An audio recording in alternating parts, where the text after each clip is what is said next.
Hello friends, मैं M Srivastava आज फिर लेकर आया हूँ आपके लिए एक नए चैप्टर का एक्सप्लेनेशन जिसका नाम है journey to the end of the earth written by Dishani Doshi. चलिए हम लोग स्टोरी को शुरू करते हैं। The author tells us about her trip to Antarctica on a ship called the Akademik Shokalskiy, a Russian research vessel. दोस्तों, इस स्टोरी में ऑथर अपने अंटार्कटिका ट्रिप के बारे में बताती हैं जो कि वो एक रशियन शिप पे गई थी जिसका नाम था अकादमिक स्कोलास्की। She begins the journey in Madras, located 39.09 degree north of the equator, and embarks on a lengthy voyage that involves crossing 9 time zones, 6 checkpoints, and 3 bodies of water. दोस्तों, बेसिकली उन्होंने अपनी जर्नी मैड्रास से शुरू की थी जो कि नॉर्थ ऑफ इक्वेटर है, और उन्होंने एम्बार्क किया था अपनी इस लेंदी वोयाज को। लेंदी का मतलब काफ़ी लंबा, और वोयाज का मतलब जर्नी को उन्होंने शुरू किया था। इसको इनको मैड्रास से अंटार्कटिका पहुंचने में 9 टाइम जोन्स क्रॉस करना पड़ा था, 6 चेक पॉइंट्स क्रॉस करना पड़ा था, एंड 3 बॉडीज ऑफ वाटर उनको क्रॉस करना पड़ा था। The author travelled for 100 hours to reach there, और डिफरेंट मीडियम्स ऑफ ट्रांसपोर्टेशन को यूज करते हुए वो 100 आवर्स में वहां पर पहुंची थी। Finally she approaches the coldest, driest and windiest continent on on earth, that is Antarctica. और फाइनली वो इस दुनिया के सबसे कोल्डेस्ट, ड्राइस्ट और विंडिएस्ट कॉन्टिनेंट पे पहुंचती हैं जिसका नाम अंटार्कटिका है। Upon setting foot on Antarctica, the author experiences a mix of relief and profound wonder. वहाँ पहुँचकर उनको मिक्स एक्सपीरियंस फील होता है, वो काफ़ी रिलीफ फील करती हैं और काफ़ी आश्चर्यजनक महसूस करती है वहाँ पहुँचकर। The vast expanse of white landscape and uninterrupted blue horizon evokes a sense of awe and amusement. और वहाँ जब पहुँचती हैं तो पूरा लंबा फैला हुआ वाइट लैंडस्केप को देखकर, और अनइंटरप्टेड ब्लू होराइजन का मतलब जो नीला आकाश है, वो जो ब्लू आकाश होता है उसका जो क्षितिज जो है उसको देखकर उस एरिया के प्रति इनके मन में काफ़ी और रिस्पेक्ट भी नज़र आ रहा था, और काफ़ी अमेज़ थी, सरप्राइज़ थी देखकर, इतनी ब्यूटी को देखकर। The author reflects on the historical connection between India and Antarctica, realizing that they were once part of the same landmass called Gondwana Land, which existed around 650 million years ago. और वहाँ जाकर फिर वो historical connection को याद करती हैं कि अंटार्कटिका और इंडिया एक समय एक ही पार्ट हुआ करते थे, एक ही सुपर कॉन्टिनेंट का पार्ट हुआ करते थे जिसका नाम था गोंडवाना लैंड। ये लगभग 650 मिलियन ईयर्स अगो की बात है। During the time of Gondwana, earth climate was much warmer. उस वक्त अर्थ का क्लाइमेट जो था काफ़ी गर्म था, and a diverse range of flora and fauna thrived. और वहाँ पर अलग अलग तरह के जानवर और पेड़ पौधे वहाँ पे देखने को मिलते थे, प्रॉस्पर कर रहे थे। However, as the dinosaurs became extinct and the age of mammals began, Gondwana gradually separated into different land masses. और जैसे जैसे डायनासोर खत्म हो गए और फिर मैमल्स का युग शुरू हुआ, फिर गोंडवाना लैंड जो है धीरे धीरे डिफरेंट डिफरेंट लैंड मासेस में सेपरेट होने लगा, shaping the continent as we known them today. और नए नए कॉन्टिनेंट्स का जन्म हुआ जिसको आज हम लोग डिफरेंट डिफरेंट कॉन्टिनेंट्स के नाम से जानते हैं। Visiting Antarctica provides an opportunity to connect with this opportunity to know ancient history and gain a deeper understanding of the planet's evolution. मतलब अंटार्कटिका जब आप विजिट करते हैं तो आपको एक अपॉर्चुनिटी मिलता है इस वर्ल्ड के एंशियंट हिस्ट्री से कनेक्ट होने का, और आपको डीपर अंडरस्टैंडिंग मिलती है इस प्लानट का आखिर रिवोल्यूशन कैसे हुआ, एक्सपेंशन कैसे हुआ, ये जानने का मौका मिलता है आपको। It allows one two appreciate the significance of geological phenomena like Cordilleran faults and pre-Cambrian granite seals। और वहाँ पर जाकर आपको बहुत सारे जियोलॉजिकल फेनोमेना है, मतलब जो भूगर्भीय और जो भौगोलिक जो फैक्टर्स हैं उनके बारे में जानने को मिलता है, जैसे कि कॉर्डिलेटरन फोल्ड्स क्या है और प्री कैम्ब्रियन ग्रेनाइट सील्स क्या है, as well as concept such as ozone depletion and carbon cycle क्या होता है, ये सभी समझने का बहुत अच्छा जगह है। बेसिकली कॉर्डिलेरन फोल्ड्स रिफर करता है folding and bending of rock layers in the Cordillera mountain system, which includes the Andes in South America and Rocky Mountains in North America and other related ranges. These folds are formed through tectonic forces, while large exposed areas of ancient rocks, primarily composed of granite. These seals are some of the oldest geological formations on earth. Means author ये बताना चाहते हैं कि जो कॉर्डिलेटरन folds है वो basically जब rock का फोल्डिंग और बेंडिंग होता है ना डिफरेंट डिफरेंट लेयर्स में, तो ये कॉर्डिलेरा माउंटेन सिस्टम में डिफरेंट डिफरेंट लेयर्स में जो फॉर्मेशन हो रहा था, ये वर्ल्ड का सबसे जो ओल्डेस्ट माउंटेन रेंज है एंडीज माउंटेन रेंज जो अमेरिका में है, और Rocky mountain range north America में। और अलग अदर रिलेटेड रेंजेस में जो चेंजेस और फोल्डिंग और बेंडिंग देखने को मिलता है वो आपको यहाँ पे देखने को मिलेगा। ये जो फोर्स जो फॉर्म हुए थे बेसिकली टेक्टोनिक फोर्सेस का कोलिजन होने के कारण लार्ज और exposed areas of ancient rocks primarily composed of granite, मतलब बहुत सारे एरियाज जो है ना ग्रेनाइट के पत्थर के पहाड़ के वो उठ के एक रॉक बन गए। The seals are some of the oldest geological formation on earth, और कहा जाता है कि ये जो सील्स बना है ग्रेनाइट का ये दुनिया के अब तक के सबसे पुराने जियोलॉजिकल फॉर्मेशंस में से एक है। When we think about the incredibly long period of time in Earth's history, it can be difficult to grasp the magnitude of changes that can happen over millions of years.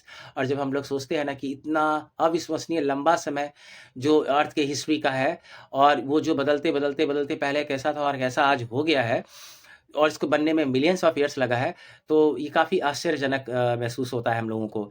It is mind boggling, मतलब astonishing होता है, मतलब काफ़ी आश्चर्यजनक होता है to imagine how the planet has transformed over such vast stretches time, मतलब इतने लंबे समय के अंतराल में ये प्लैनेट हमारा कितने अलग तरीके से बदल गया है, पहले क्या था और क्या हो गया है।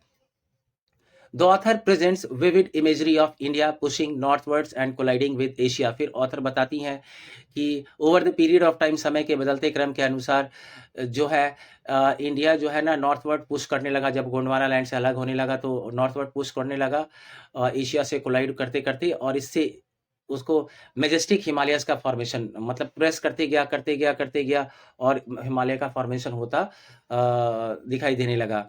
लाइकवाइज उसी तरह long ago south America and Africa were connected, एक समय साउथ अमेरिका और अफ्रीका कनेक्टेड थे, but over time they started moving away from each other, फिर दूसरे से वो अलग होना शुरू हो गया उन दोनों का।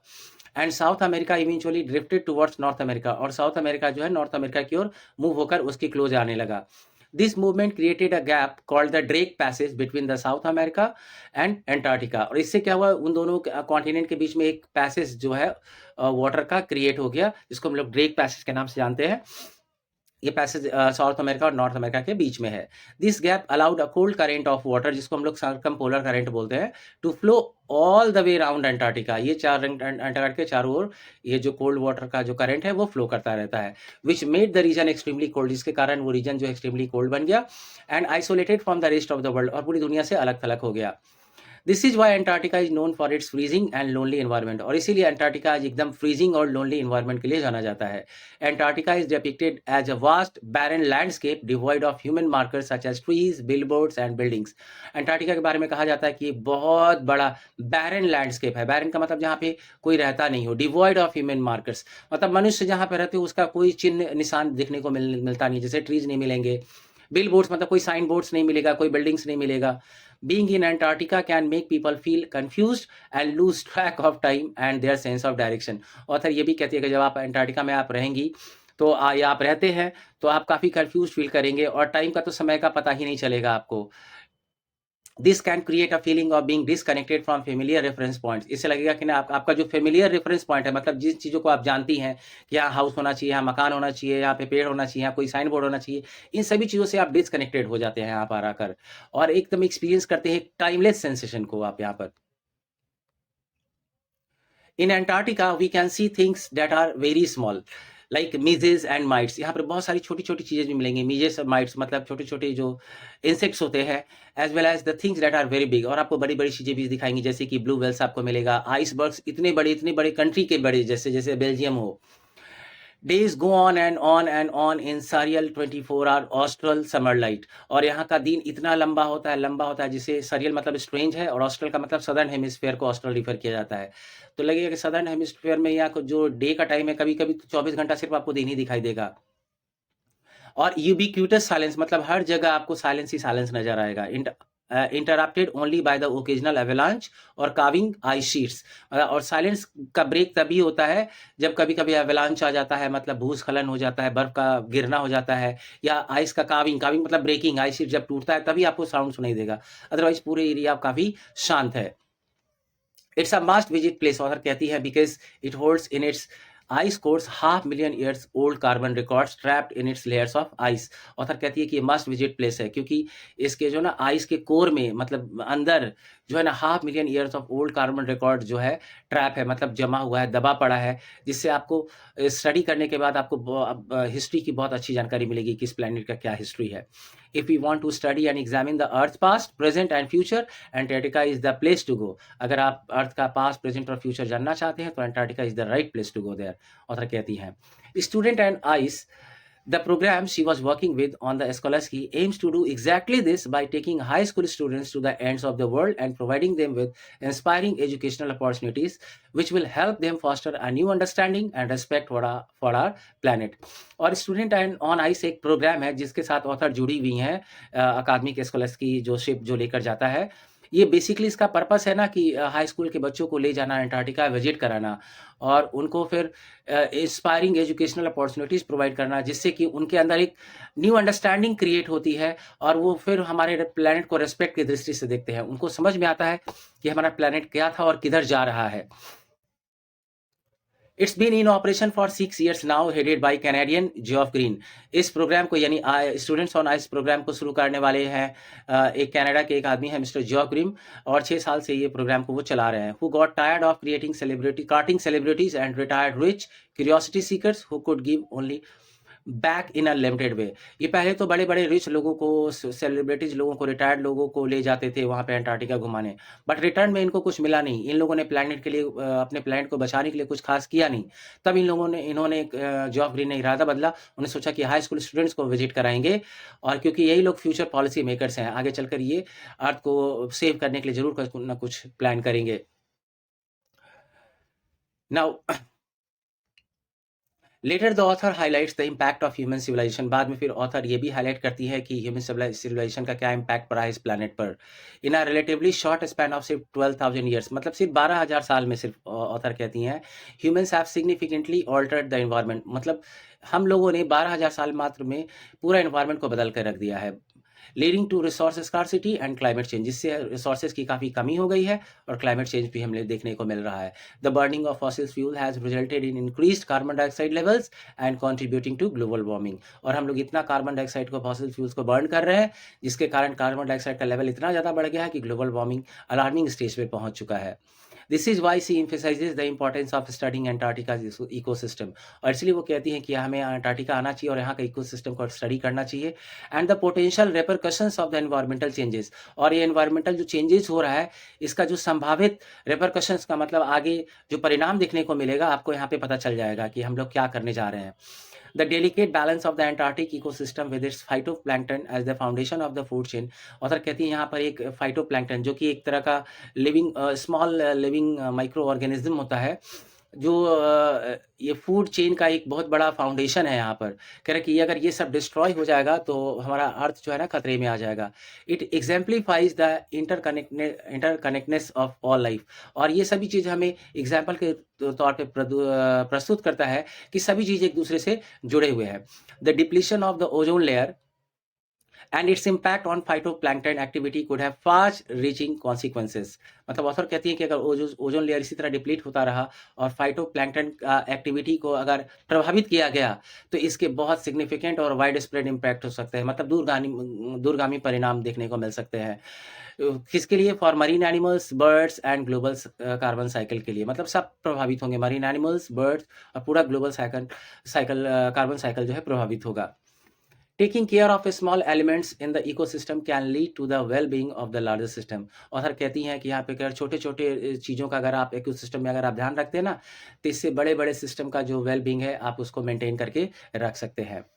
In the end, the author shares a personal experience near the Antarctic Circle. Finally, बाद में वो अपना एक पर्सनल एक्सपीरियंस शेयर करते हैं अंटार्कटिक सर्कल के पास, where the ship they were on encountered thick ice preventing further progress. जिस ship से वो लोग जा रही थी तो आगे बहुत बड़ा आइस का भंडार था, तो उसने शिप को आगे जाने से रोक दिया. They were stuck there. They were instructed to walk on the ocean. फिर उन लोगों को कहा गया कि आप लोग उतरिए, इस आइस शीट पे वॉक करिए जो ओशन के ऊपर आइस शीट जमा हुआ है. As they stood on a meter thick ice pack covering 180 meters of salt water.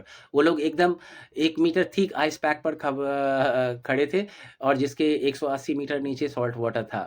The sight of crab eater seals basking on ice flows further emphasizing the interconnectedness of the world. फिर वहाँ पर जाकर author को देखने को मिला कि वहाँ पे जो क्रैब ईटर सील्स थी वो लोग धूप का मजा ले रहे थे. इससे सब पता चलता है कि उनके आसपास का एरिया जो है, जिस तरह वहाँ पे नॉर्मल कुत्ते या अदर जानवर छाया के नीचे एन्जॉय करते हैं, उसी तरह यहाँ भी ये सारे जानवर एन्जॉय कर रहे थे।